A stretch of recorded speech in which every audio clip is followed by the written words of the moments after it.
patent, mais le cas du président Laurent Gbagbo est aussi patent. Monsieur Laurent Gbagbo a été victime d'une série de violations de la loi. Et je pèse bien mes mots, une série de violations de la loi. Pour qu'aujourd'hui, le président Laurent Gbagbo ne soit pas sur la liste électorale.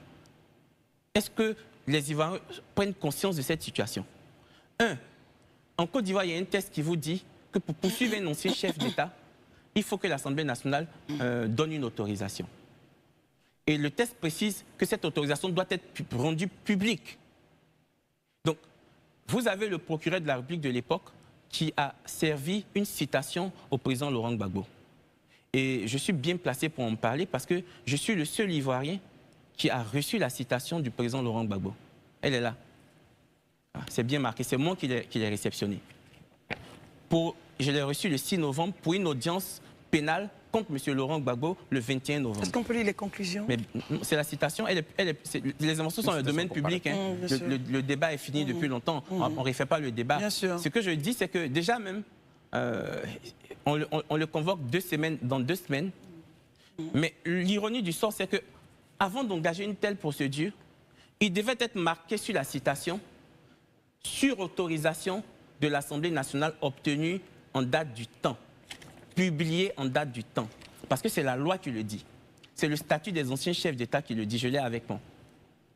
Donc, on poursuit quelqu'un en violence. Par exemple, quand on doit poursuivre un magistrat, la loi dit qu'il faut avoir une autorisation du Conseil supérieur de la magistrature. Sauf pour les cas de flagrant délit. C'est-à-dire que tout de suite, je sors, je tire sur quelqu'un, je suis magistrat et on m'attrape là et on m'envoie à la police ou chez le procureur. Ça, c'est un cas de flagrant délit. Mais à part cela, il faut que le Conseil supérieur de la magistrature donne son autorisation pour poursuivre un magistrat. Donc, vous avez un magistrat qui est poursuivi et condamné par une juridiction sans avoir obtenu l'autorisation du Conseil supérieur de la magistrature. Que vaut cette décision? C'est une décision de forfaiture. Qu'est-ce qu'elle vaut? Ça, c'est la première chose. Je viens, parce que c'est important. Premièrement, c'est ça qui se pose comme problème. Deuxièmement, deuxième violation de la loi. La loi ivoirienne, en droit ivoirien, on n'estrade pas un national. Il n'est pas possible d'estrader un national ivoirien. Ce n'est pas possible. Le test qui était prévu en la matière ne concernait que l'extradition des étrangers. Le président Laurent Gbagbo a été transféré, extradé à la CPI. On nous dira que la Côte d'Ivoire a ratifié le statut de Rome.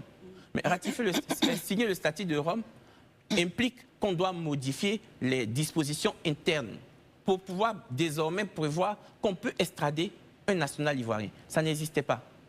Il a été extradé en violation de la loi.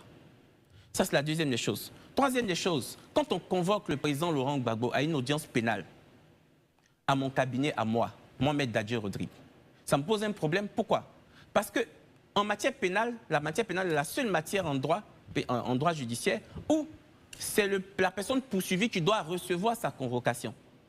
Et c'est elle qui doit se présenter à l'audience et maintenant désigner au juge son ou ses avocats. Donc moi, en tant qu'avocat, je n'ai pas le droit de recevoir la citation pénale d'un prévenu. Je peux la recevoir en matière civile, commerciale, tout ça, mais en matière pénale, non. J'ai donc écrit au procureur pour lui dire, j'ai reçu la citation du prévenu, M. Laurent Gbagbo, qui est poursuivi, mais je suis bien étonné. Parce que vous savez qu'en droit, je ne peux pas la recevoir. Quelle a été sa réponse? Je viens.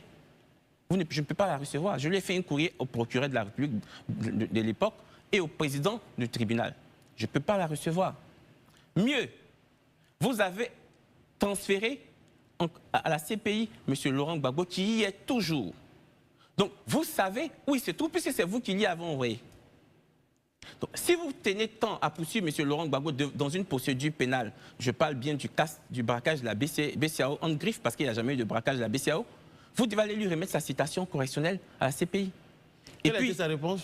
Je viens. Je suis trop pressé, je viens. Oui, parce qu'on n'a quand même plus pas le temps de mettre Dadji. Même si vous voulez nous mettre à l'aise, dans la télé, il y a du temps. C'est pourquoi je demande quelle a été sa réponse. Finalement, ils ont reconnu avec moi qu'effectivement la méthode n'était pas très bonne. Bon, je leur ai demandé de reprendre leur procédure et je suis sorti de la procédure. Cette procédure a quand même continué et elle a abouti à une décision de condamnation. Je vous rappelle que le président Gbagbo était à la CPI et il ne pouvait pas sortir de la CPI. La seule fois où il a demandé à sortir de la CPI pour 3 jours pour venir assister aux obsèques de sa mère, cela lui a été refusé. En matière pénale, on ne peut pas poursuivre et condamner quelqu'un en son absence dont on sait où il se trouve. Très bien. D'accord. Et finalement, venir dire que sur la base de cette décision qui a abouti à une série de violations de la loi, on te sort de la liste électorale. Il y a un gros problème d'injustice.